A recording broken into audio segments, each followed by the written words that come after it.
Hey, this is Rodney with Rod Shop, and in this video we're going to be doing a 94 Toyota pickup lower control arm replacement. So fun, and stay tuned. Before we jump right into the meat and potatoes of it, I wanted to point out that this video could be helpful in other areas. One area is removing the rotor. This will kind of go over how to take off the rotor. The other one is taking off the control arm to get to the control arm bushings. I don't show how to change the control arm bushings because in this video the control arm bushings are in good shape, but you will see how to get to them in this video. The other would be the end link, the sway arm end link. It also connects to it, and the other is disconnecting the shock. Now I did want to point out in this video I do remove probably more than what you need to.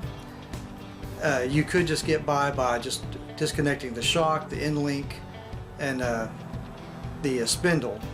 And that's another thing this video covers removing the lower ball joint, or how to disconnect it from the control arm, and then you can see how to remove the ball joint from there. But the reason why I did is this truck was in a wreck and took an impact on the wheel at the bottom, which kind of pushed in the wheel and made the top of the wheel kind of sit out. So upon investigating it, the lower control arm was curved and bent, and the spindle was also bent, so I had to change the spindle and the control arm. I will say with the spindle and the shock absorber and the end link, when you remove all this stuff and take it out of the way, it does make this job a lot easier as far as getting to it, because on the 94 Toyota pickup trucks it has a torsion bar that runs to it, so it's not like a coil spring on a lot of them. Some ways it's easier, some ways it's more difficult.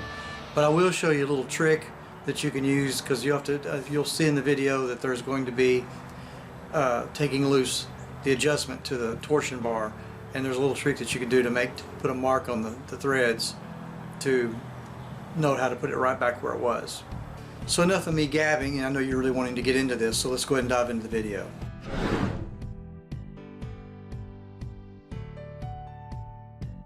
Sometimes when these things are really stuck, you have to use a screwdriver to kind of get in there to kind of compress the piston. Usually what I do is I kind of pull on it, and that just compresses the piston enough just to let it loose. And we're just going to go ahead and hang this thing up out of the way.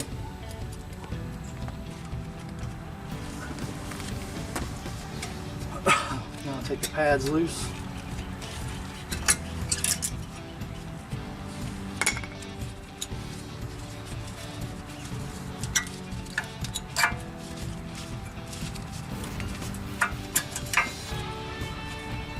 Now we've got to remove the caliper bracket.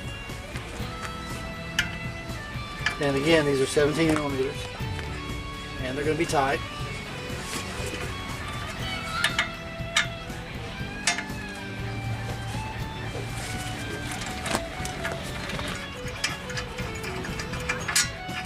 It'd be a good idea to inspect your old boots, make sure they're not ripped or anything. These are still in good shape. Take you a thin chisel. I mean, you can use a screwdriver because you don't really beat that hard.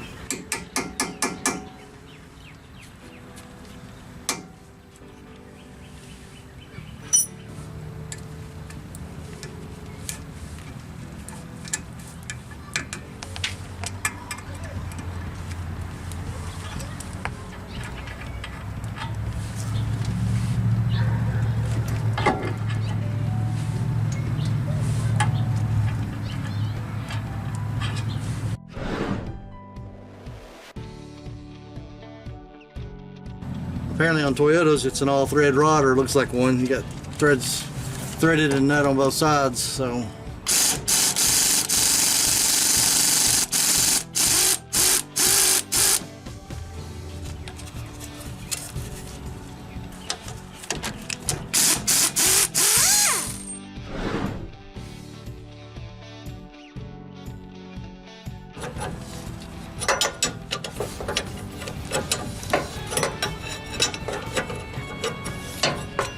at some point I'll have to go to the open end side because it's going to close up on the frame.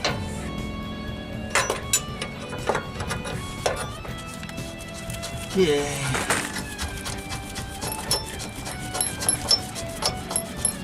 Yay.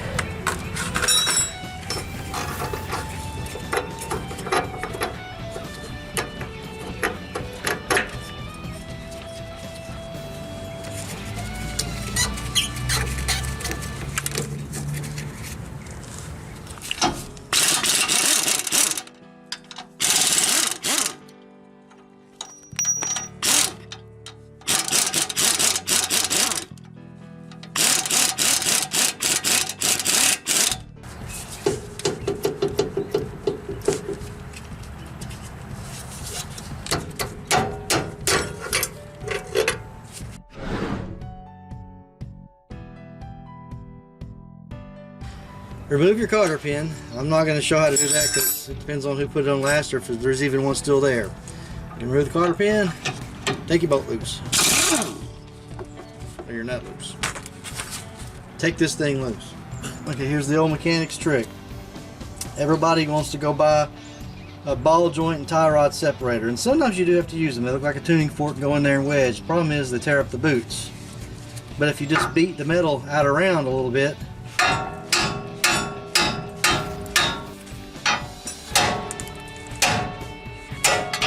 normally it shouldn't be that hard.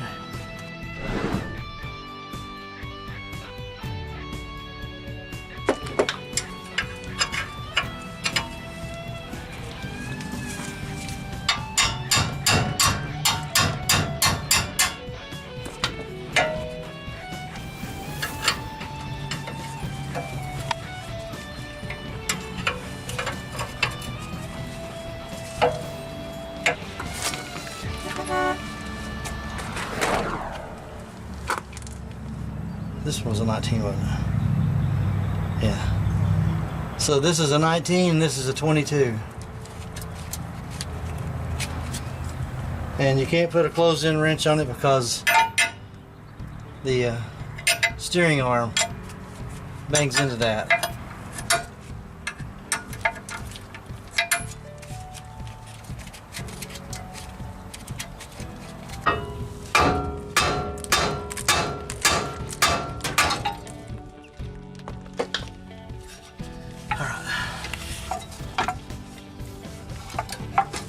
Now let me see what I can do with the spreader.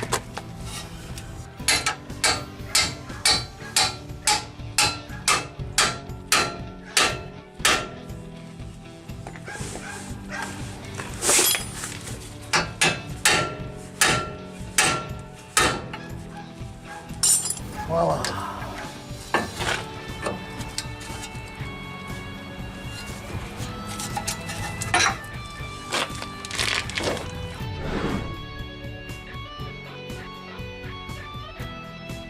Okay, I've removed the shock out of here, and if you're not sure how to take the shocks out and replace them, watch my other video and I'll leave the link to that video down in the description.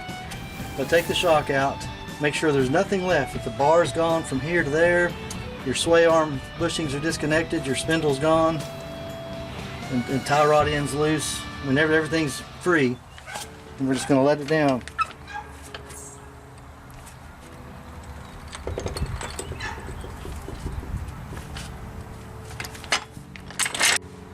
You can see it's free of tension, and now it's wanting to spring back the other way. While you've got this apart, this is a good time to check your ball joints and make sure that they're all good. They shouldn't flop, and you shouldn't be able to push them.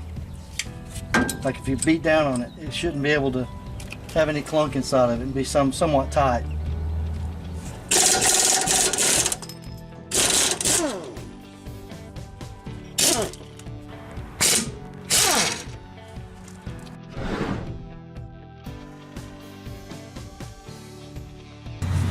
Alright, you're going to have to take the bolt free for the torsion bar in order to be able to slide it out of the control arm. But you got to undo these jam nuts, and you may have to use a cheater pipe to get that top jam nut free.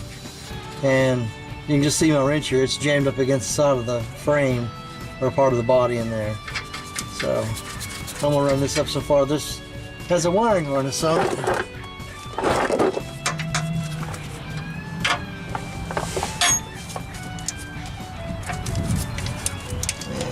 Can come free.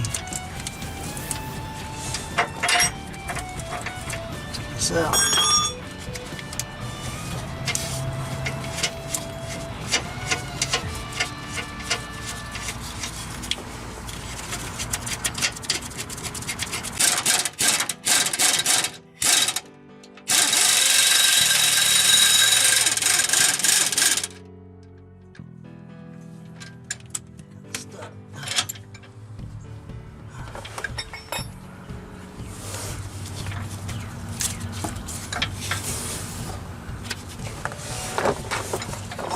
taking this apart, you don't want everything just to fly apart on you. You don't know where things go. So you got an eccentric up here you want to take off.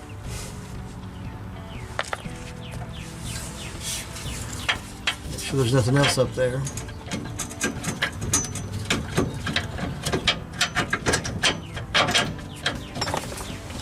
Am I missing something up there?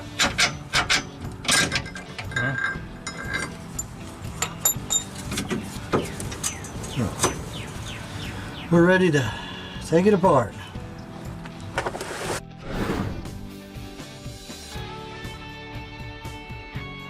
Okay, for the torsion bar adjustment, I'm going to use this bolt as an example.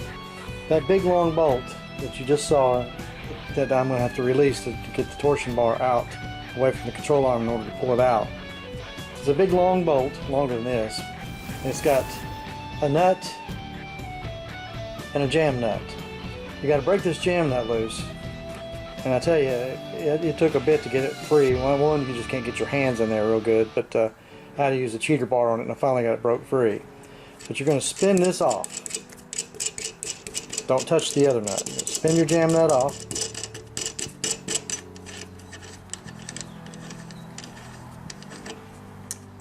Now the trick is, if you're only doing one side or doing both sides, but you want your suspension back to where it was, you're going to have to mark this.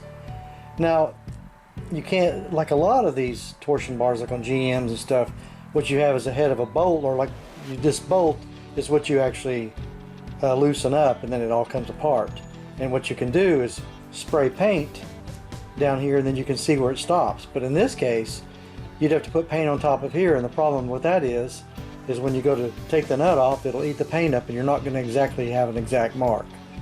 So one thing you can do to start off with, get your measuring tape and just measure from it to the end of the bolt, just for a quick reference. Just do that, but I wouldn't totally rely on it. Just do it like, this is like close to like 2 3/4, let's say. And I can tell you, just a thread or two, even a half a turn, even a turn on these threads, because they're kind of fine, it's not going to make a big difference on your suspension. But what I would do in order to mark it correctly so you can see it is use a hacksaw blade. Now I use a hacksaw blade on a handle like this, and if you don't have one, it's fine. If you just have a hacksaw blade, anything, what you're going to do is put a score, and it's going to be, of course, hard to get in there because of the way it is and stuff, but what you're going to want to do, you're not wanting to cut into it, cut the bolt, you're just wanting to put a score in it. Just on this bolt, it's shiny, already silver and shiny, so it's going to be harder to see the score mark. On the bolt that's in the torsion bar is kind of gold plated, so you'll see the score a little bit easier, but I'm not really pushing, I'm just kind of just trying to get me a good score mark. If for whatever reason you can't see the score, I mean, I can see it, the camera can't really see it that well, but if you can't see the score, then just take a little bit of paint. Shoot this way so I don't spray everything on the table.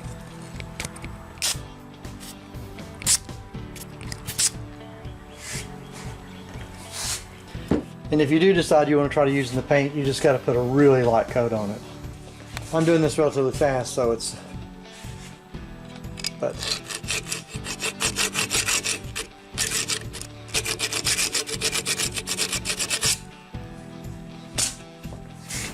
so you can see my little score mark.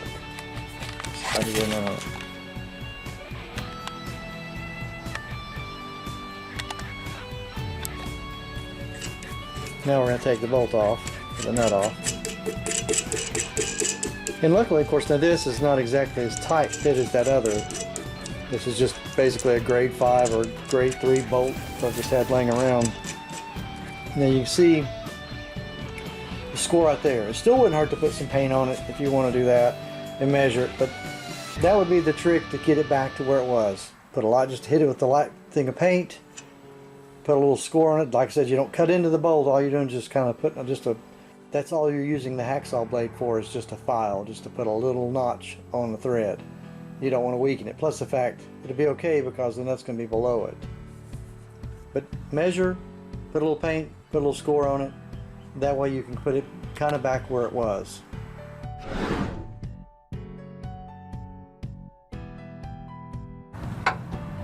Okay, now we've taken the torsion bar loose in the back. I just take it loose from the arm and slide it. You got this pin. tap it free.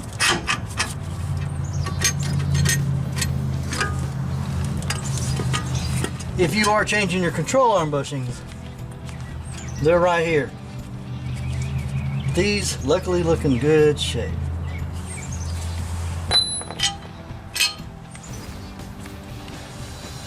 Wow.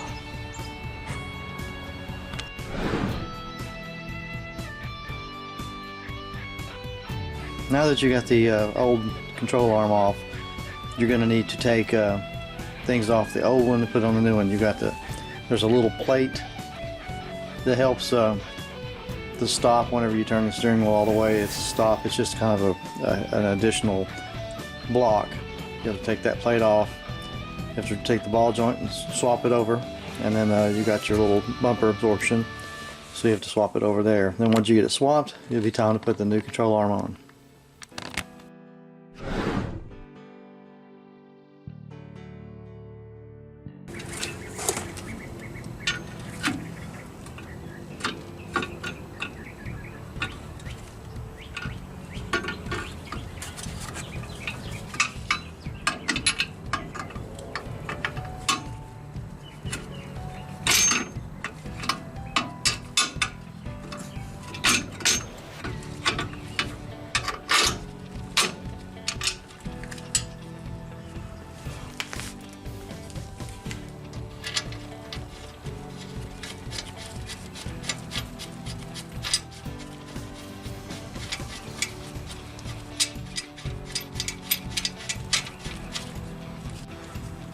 In order to get the torsion bar to connect to the pin that goes through the lower control arm, it's best to hang up the rear of the torsion bar.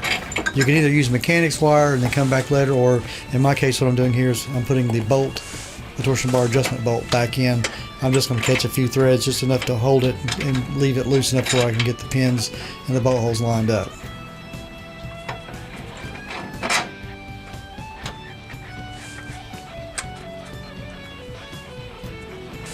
To get your torsion bar started, go ahead and put the bolt back in at the back and hang it so that way you can get something to help support it.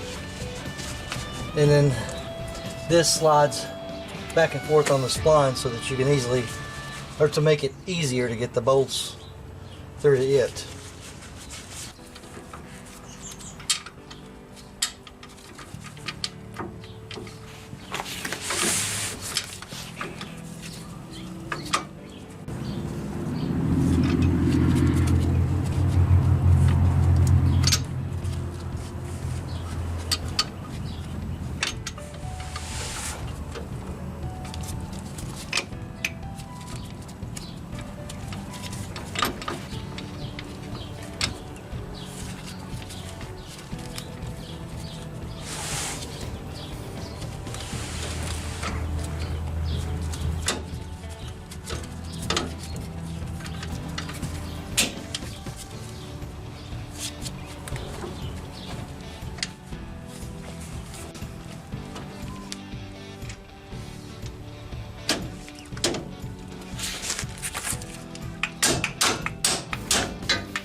Let me get the gun up here first. First you get the gun up here. Let's get it on that nut. Then you gotta get your wrench. Somehow other than this godforsaken hole that they give you to work in it.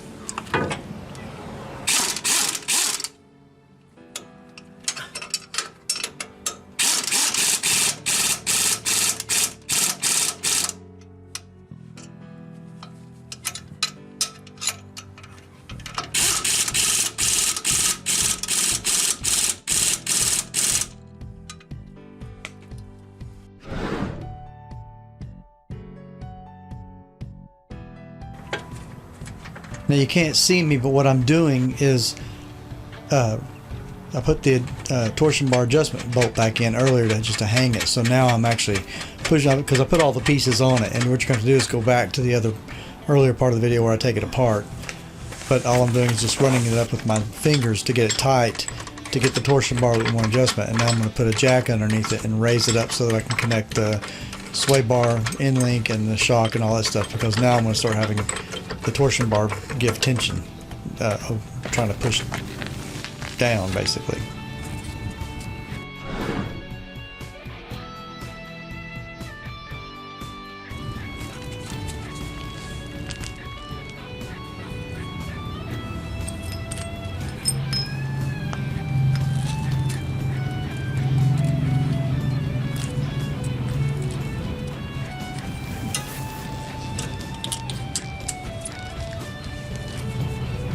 Ensure that this washer that has a little edge on it, it's going to go in this hole at the center. So it has to be pointing down.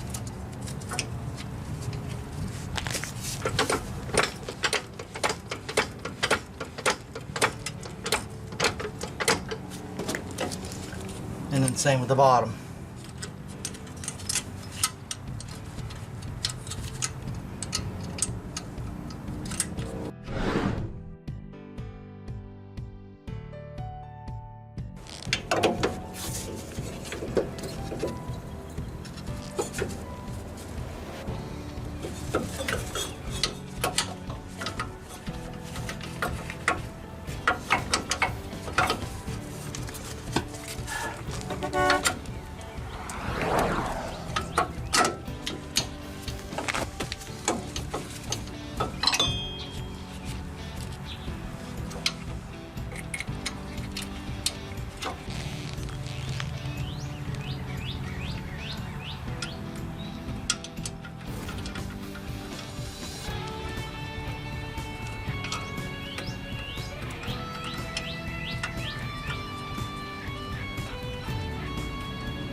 In order to install the strut rod, you have to stick it back to the hole in the frame. You can't see me doing it hardly in this shot here, but I stuck it back in the hole, and then I'll line it up and put the two bolts back through from the strut rod into the control arm.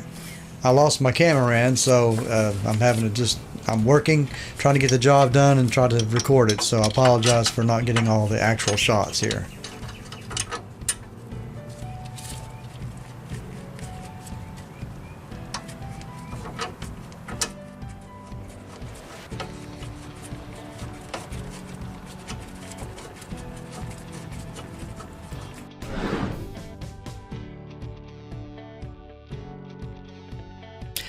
I apologize for the rest of this. I do not have any more footage. Either the camera wasn't recording or I've lost it somewhere, because this was about a year or so ago when I actually did this video. But once you get the strut rod tightened down, because you can't tighten it with a spindle on, go ahead and get your shock absorber tightened and your sway arm end link tightened down.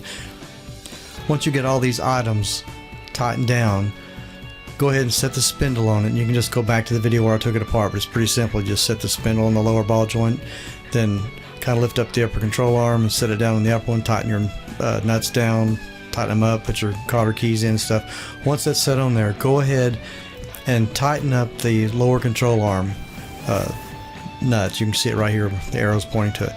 Go ahead and tighten that down, and then you can go ahead and put your brakes, your rotor and your brakes and everything back together. And however, at this point you'll want to go back to your torsion bar adjustment and go ahead and, however you marked it, if you measured it, if you put a score in it, if you painted it, or if you did all three, but go back and put your nut, run it down until you're back about where it was originally, and then put your jam nut on it and tighten it down. And don't forget to put the wiring harness clip right back on top of that big long bolt. And then once all that's done, you can set it on the ground and you should be done. So I hope you found this video helpful on doing a 94 Toyota pickup lower control arm replacement. It is a little more complex. It's not quite as simple. I mean, there's so many nuts and bolts to take loose, but it is feasible to do. I did it right in my driveway just to prove that it can be done at home by any do-it-yourself mechanic. So if you did like the video, be sure to support my channel and like and subscribe, and I always check back because I'm always working on something crazy. See you in the next one.